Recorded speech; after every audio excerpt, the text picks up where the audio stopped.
Mathematics chapter number 2 polynomial. Dear students, today we will discuss about the polynomials. We already discussed in class 9th what is polynomial. Polynomial क्या है? Is an expression of variables and coefficients that involves only the operations of addition, subtraction, multiplication and non-negative integer exponentation of variables.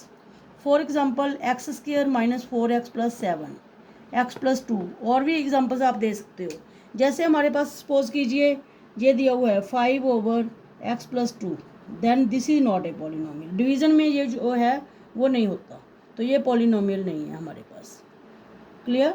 उसके बाद जो हमारे पास polynomial होता है जैसे ए x square है, उसमें जो ए है वो होता है कोफिशिएंट. उसके बाद जो 2 है पावर बोल रहे हैं जो, वो होता है एक्सपोनेंट, और एक्स जो होता है वो होता है वेरिएबल. उसके बाद जो वर्ड पॉलिनोमियल है ड्राइव्ड हुआ है from the Greek words poly means many and nominal means terms.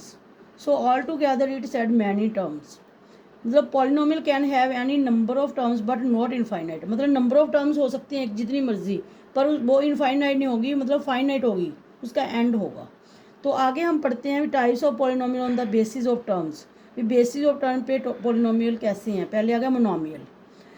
Expression which contains only one term, जिसमें ओनली वन टर्म होगी उसको हम मोनोमियल बोलेंगे. जैसे फॉर एग्जांपल 5x, इसमें ओनली वन टर्म है. 3 हो गया, 7x स्क्वायर हो गया, और भी एग्जांपल आप दे सकते हो. उसके बाद आ गया binomial. Expression which contains exactly 2 term, जिसमें 2 टर्म्स होगी, मतलब बीच में एक साइन आएगा एडिशन सब्ट्रैक्शन का.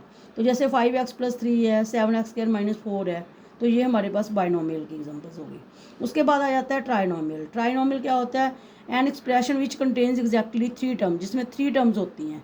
जैसे 8x³ प्लस 4x² प्लस 5, जिसमें 2 साइंस आ जाते हैं, जैसे कोई प्लस के आ जाएँ चाहे माइनस के. जैसे कोई और एग्जांपल देनी है 7x³ माइनस 3x प्लस 5, ऐसे भी कोई भी एग्जांपल आप इसकी ट्राइनोमियल की दे सकते हैं जिसमें 3 टर्म्स होंगे. तो आपको पता चल गया होगा कि पॉलिनोमियल क्या है, मोनोमियल क्या है, बाइनोमियल क्या है, ट्राइनोमियल क्या है. आगे हम करते हैं we following names are assign to polynomial according to their degrees. तो पॉलिनोमियल को डिग्री के अकॉर्डिंग भी असाइन किया गया है. जैसे डिग्री ऑफ वेरिएबल, नेम क्या है पॉलिनोमियल का और एग्जांपल उसकी. पहले आ गया अगर 0 डिग्री का पॉलिनोमियल है तो उसको हम बोलते हैं constant polynomial. For example 5x, इसमें जो वेरिएबल है, जैसे सपोज कीजिए वेरिएबल हमारे पास 5x की 0 लिख सकते हैं, तो इसमें जो वेरिएबल है x, उसकी क्या कितना होगा एक्सपोनेंट 0, तो ये कांस्टेंट पॉलिनोमियल का. लीनियर, जिसकी हाईएस्ट डिग्री वेरिएबल की 1 होगी उसको हम लीनियर बोलेंगे. जैसे 5x है, इसमें x की डिग्री कितनी होगी 1, जैसे 7y प्लस 3 है, तो ये हो गया लीनियर. नेक्स्ट आ गया जिसकी हाईएस्ट डिग्री 2 हो उसको बोलते हैं हम क्वाड्रेटिक. जैसे for example ax² plus bx plus c, इसमें वेरिएबल की हाईएस्ट डिग्री कितनी है 2. उसके बाद जिसकी हाईएस्ट डिग्री 3 हो उसको बोलते हैं क्यूबिक. जैसे ax³ plus bx² plus cx plus d, तो इसमें वेरिएबल की हाईएस्ट डिग्री कितनी होगी 3, तो ये हो गया क्यूबिक पॉलिनोमियल. हाईएस्ट डिग्री अगर 4 है उसको बोलते हैं बाई क्वाड्रेटिक. जैसे ax की 4 प्लस bx की 3 plus cx² plus dx plus c, इसमें वेरिएबल की हाईएस्ट पावर कितनी होगी 4. तो डिग्री के साइन से हमने पढ़ लिया अभी कांस्टेंट पॉलिनोमियल क्या होता है, लीनियर क्या होता है, क्वाड्रेटिक क्या होता है, क्यूबिक क्या होता है, बाई क्वाड्रेटिक होता है. उसके बाद अगर 4 से ग्रेटर देन डिग्री आती है तो उसको 5th degree 6th degree polynomial के नाम से हम बताते हैं. उसके बाद हम बात करते हैं zero of the polynomial. Zero of the polynomial क्या होता है?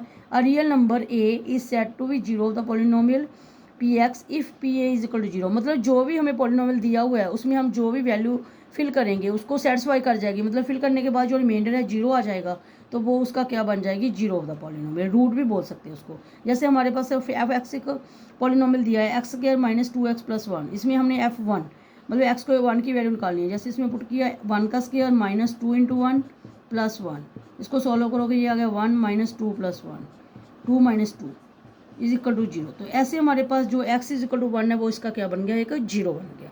उसके बाद हम आगे बात करते हैं geometrical meaning of the zeros of the polynomial. Geometrical meaning क्या होता है? Zero of the polynomial is the x coordinate of the point where the graph intersect the x axis.